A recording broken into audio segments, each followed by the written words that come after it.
How the United States pushed across the vast Pacific, while fighting a hidden enemy inside its own fleet, a lack of spare parts, damaged hulls, and a shipyard struggling to stay alive. Dawn had barely touched the waters of Pearl Harbor when the sound of repair hammers echoed across the naval base. It was early 1942, a moment in which the United States looked powerful on paper, but fragile in reality. Behind the rising confidence after the Doolittle raid and the upcoming clash at Midway, there was a truth the public never heard. The U.S. Navy was running a Pacific war with ships that could not stop, because there was nowhere to fix them. Pearl Harbor was still scarred. Dry docks had been damaged, some equipment was gone forever, and the shipyard workers were exhausted after months of non-stop crisis repairs.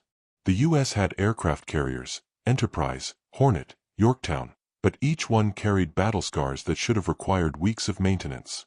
Instead, they were being turned around in days, sometimes in hours. And the real problem was painfully simple.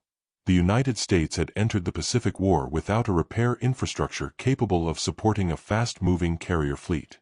Every combat engagement twisted metal, shattered radar arrays, stripped armor plates, and burned through replacement parts that did not exist in any warehouse. Even basic items, like turbine blades, aviation fuel pumps, or spare arresting cables, had to be scavenged from damaged ships or stripped from vessels still being assembled. The Navy kept moving forward because it had no other choice. Retreat meant giving Japan the initiative. Stopping meant losing the Pacific. And so the fleet pushed ahead, a force held together by improvisation, welding torches, and hope. As American carriers prepared for the showdown that would define the first half of the war, a silent race was unfolding behind them. The race to keep these floating cities from collapsing before they reached the next battlefield. The truth behind America's early Pacific victories was far from the clean, confident image publicized back home. The carriers that held the line, Enterprise, Hornet, and the patched-up Yorktown, were operating at the edge of mechanical failure. Every mile they sailed, every aircraft they launched, pushed them deeper into a maintenance debt they couldn't repay. Inside Pearl Harbor Naval Shipyard, engineers worked with a mix of urgency and disbelief. They knew the math didn't add up. Carrier warfare consumed machines at a pace no Navy had ever faced. Aircraft elevators jammed under combat stress. Steam lines vibrated loose after hard maneuvers. Deck plates bent with every bombing run. And yet, the Navy had only a handful of cranes capable of lifting replacement sections, and just one fully functioning dry dock big enough to handle a major hull repair. It wasn't just about equipment. It was about time, the one resource the United States didn't have. Japan moved fast, striking island after island with disciplined coordination. To stop that advance, the U.S. needed its carriers ready not next month, not next week, but tomorrow. Commanders and engineers soon learned they had to redefine what repair meant. Instead of long dry dock periods, they started performing what the crews called combat patching. Welders worked directly on the piers, sealing torn bulkheads with quick plates. Electricians bypassed fried circuits with improvised lines. Mechanics cannibalized gear from ships still being built, apologizing to the construction teams as they stripped components straight off unfinished hulls. It wasn't sustainable. Everyone knew it. But the Pacific didn't wait for perfect ships. It demanded ships that could survive the next day. And so the U.S. Navy turned Pearl Harbor into something no one had planned. A frontline repair base operating under wartime pressure, improvising minute by minute, fighting deterioration as fiercely as it fought the Imperial Japanese Navy. Inside this chaos, one carrier would soon test the limits of what human hands and damaged steel could endure, and force the Americans to ask the unthinkable. How long could a fleet advance before its own machines broke first? By the spring of 1942, the United States had reached a breaking point it could not reveal. The early Pacific War wasn't just a contest of aircraft and carriers, it was a race between American ingenuity and the physical limits of steel. And the steel was losing. The Enterprise was the first to show the cracks. After months of non-stop sorties, her arresting cables were worn dangerously thin. Replacement sets were weeks away, stuck on the mainland, and every landing became a gamble. Pilots felt it the moment their wheels touched the deck. The sudden shudder, the violent snap, the uneasy silence after stopping. a silence filled with the knowledge that the cable might not survive the next flight. Meanwhile, the Hornet carried the scars of the Doolittle raid. The deck plating had warped under the strain of launching 16 fully loaded B-25 bombers, something no naval engineer had ever designed the ship to do. The damage was subtle but dangerous. Heat expansion in the wrong places, microfractures, stress along the support beams. She needed weeks in a proper dock.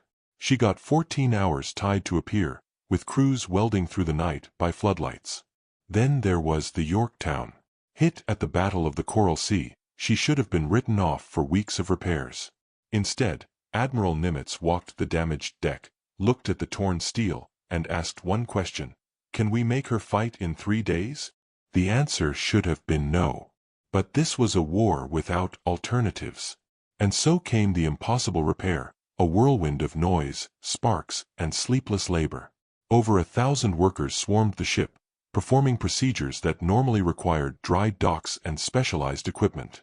They reinforced beams, patched hull sections, repaired boilers, and restored electrical systems while the ship was still floating. It was engineering triage, not maintenance. But it had to be enough.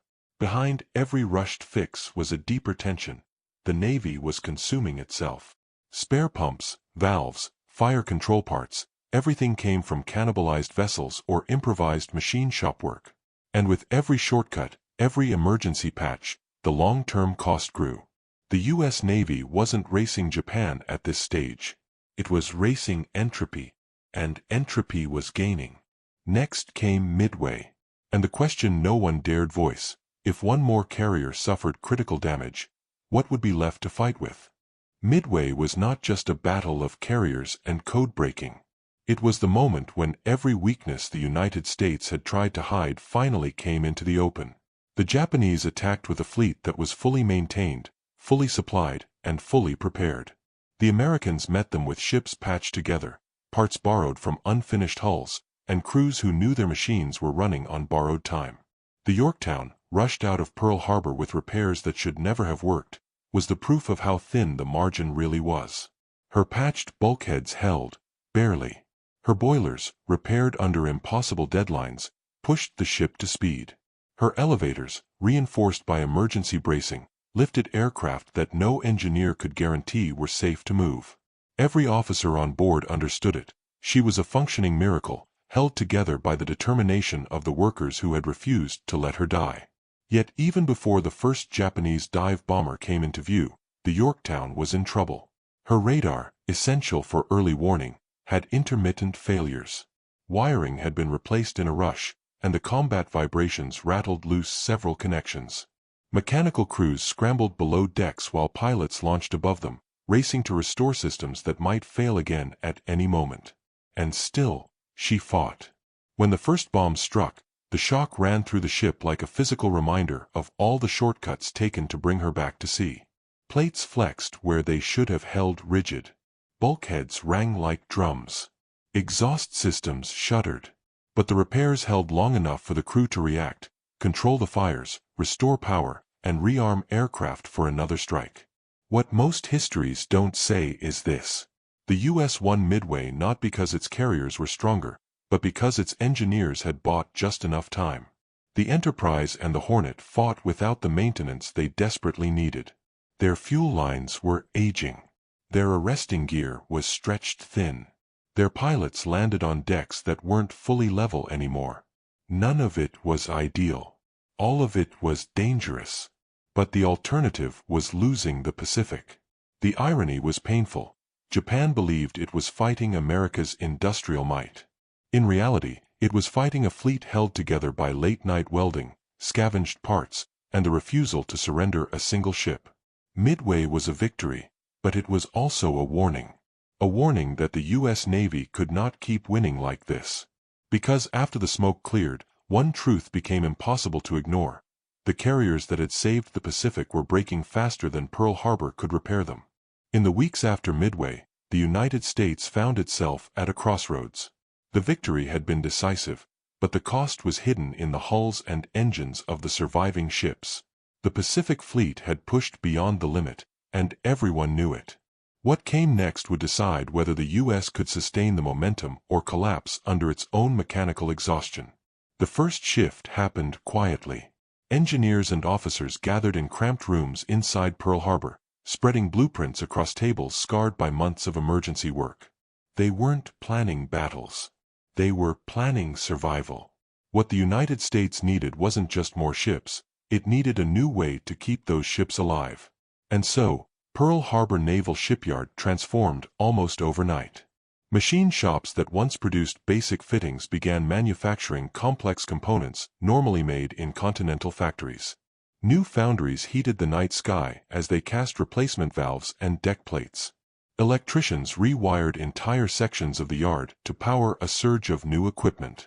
Every day, shipments arrived from the West Coast: cranes, tools, precision instruments, turning the base into something it had never been meant to be, a full-scale industrial repair complex sitting in the middle of the Pacific.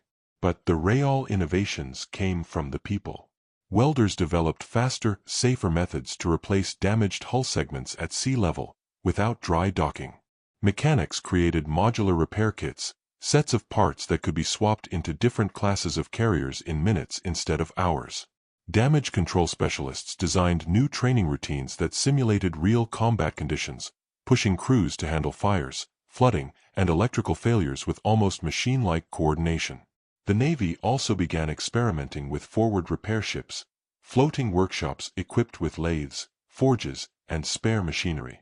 These vessels could meet carriers closer to the front line, shortening the downtime that had crippled early operations.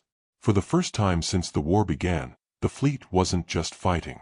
It was being rebuilt while it moved. This shift didn't make headlines. It wasn't dramatic like air battles or island landings. But it was the quiet revolution that gave the United States the one advantage Japan couldn't match: the ability to repair faster than the enemy could inflict damage. The U.S. had finally understood the truth that Pearl Harbor had forced upon them. The Pacific War was not only a conflict of firepower. It was a conflict of endurance. And now, for the first time, America was learning how to endure. By late 1942, the Pacific Fleet was no longer the fragile force that had limped through the early months of the war. It wasn't stronger in appearance. The scars on its decks and hulls still told the truth. But it had become something far more dangerous. A fleet that understood how to repair itself faster than the ocean could break it. The shift was visible on every carrier. Below decks, new storage compartments held standardized repair kits for pumps, valves, cables, and electrical breakers, components that earlier in the war had required frantic scavenging from half-built ships. Machine shops on board had been expanded and reorganized, now capable of producing parts on demand. Even the crews had changed. Sailors who had once specialized in narrow tasks now trained in cross-discipline repair work, electricians who could weld, machinists who could assist with fire control mechanisms, carpenters who could reinforce bulkheads under pressure. On the surface, these details seemed small. But they were exactly what changed the pace of the war. When a carrier's aircraft elevator jammed in 1942, operations might halt for half a day.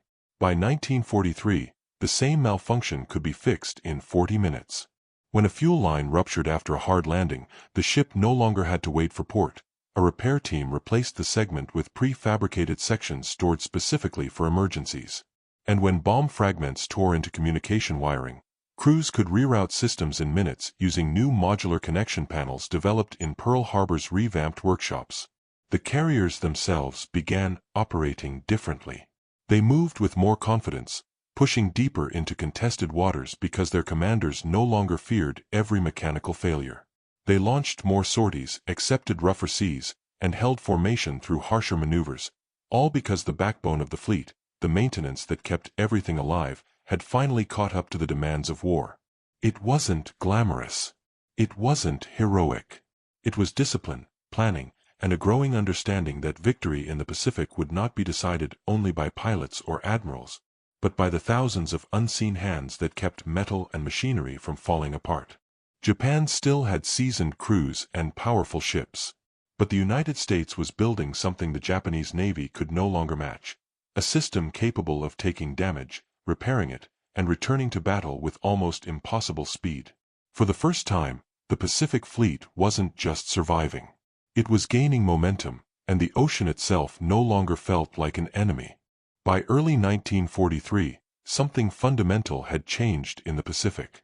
The United States was no longer reacting to Japanese moves, it was shaping the rhythm of the war. And the reason wasn't a new weapon or a breakthrough tactic. It was something quieter, almost invisible. The U.S. had mastered the art of keeping its fleet alive. Far from the headlines, a chain of floating repair bases began to dot the ocean, advanced repair ships, auxiliary tenders, and mobile workshops that followed the carriers like shadows. Vessels such as the USS Vestal and the USS Ajax became lifelines, meeting damaged ships at forward anchorages to perform work that, months earlier, only Pearl Harbor could attempt. These mobile units weren't perfect, but they were enough. A carrier could now fix burst steam lines, damaged catapults, even structural cracks without sailing all the way back to Hawaii. That alone reshaped the map of the war. As the U.S. pressed forward, its engineers learned to anticipate failure before it happened. They tracked vibration patterns in turbines, measured deck stresses during high-tempo operations, and redesigned weak points that had caused trouble during the first year of fighting. The changes spread quickly: stronger arresting gear cables, reinforced bulkheads near aviation fuel lines, better fireproof insulation, more reliable hydraulic systems. Every improvement came from lessons written in steel during the desperate repairs of 1942. The transformation reached even the flight decks. With new gear, new materials, and new procedures, landing patterns became smoother, turnaround time shorter, and battle damage less crippling. These weren't headline achievements, but they gave American pilots the confidence to fly more aggressively, knowing the ship beneath them wouldn't fail at the worst possible moment. Japan still fought fiercely. Its carriers were fast, its pilots deadly, and its doctrine disciplined. But Japanese ships had to return to major naval bases for serious repairs, bases increasingly threatened or isolated. Meanwhile, the U.S. Navy carried its repair network on its back, moving it from island to island, anchorage to anchorage, building momentum with each mile gained. This was the quiet turning point. Not a single battle, not a single moment, but a growing realization inside the Imperial Japanese Navy. The United States could take damage, repair, return, and strike again, faster every month. The Pacific was no longer just an arena of combat. It had become a factory floor, and the United States was learning how to run it. By the end of 1943, the United States had revealed its true strength, and it wasn't the number of ships it built, nor the firepower it carried. It was the ability to keep moving forward when the ocean, the enemy, and even the limits of engineering were all pushing back. The fleet that had once limped through the early months of the war was now operating with a confidence born not from superiority, but from resilience. American carriers no longer feared long deployments or sudden mechanical failures. Their systems were monitored, reinforced, and understood. Their crews could repair damage before it became fatal. And wherever these ships sailed, a repair ship, a floating workshop, or a forward base was already on its way to meet them. This was the quiet revolution that defined the rest of the Pacific War. As the island-hopping campaign began in earnest, Tarawa, the Gilberts, the Marshalls, the carriers fought harder, launched more sorties, and stayed on station longer than any navy had ever attempted. Every battle left scars, and every scar was repaired faster than the enemy expected. Japan fought with determination, but its repair capacity could not keep pace. Damaged carriers had to return to home waters. Repairs took months, not days. And every time a Japanese fleet withdrew, the Americans advanced another 100 miles, supported by a floating logistics network that had become as formidable as any armada. The question that opened this story: how did the United States advance across the Pacific without having the parts to fix its own ships? Had finally found its answer. The U.S. didn't start the war with enough infrastructure. It built the infrastructure while fighting it. That improvisation, that relentless willingness to adapt under pressure, became the engine behind every later victory. By the time the fleet reached the Marianas and pushed toward the Philippines, it wasn't just larger than the force that sailed in 1942. It was smarter, tougher, and more capable of surviving the brutal, mechanical grind of naval warfare. The Pacific was vast, unforgiving, and merciless. But the United States learned how to turn that vastness into an advantage, by carrying its own lifelines, by trusting its engineers, and by refusing to let a single ship stop moving. In the end, the American advance was not powered by perfect machines. It was powered by people who refused to let those machines fail. A fleet held together by welders, machinists, electricians, and thousands of unseen hands became the force that crossed the Pacific, and never stopped.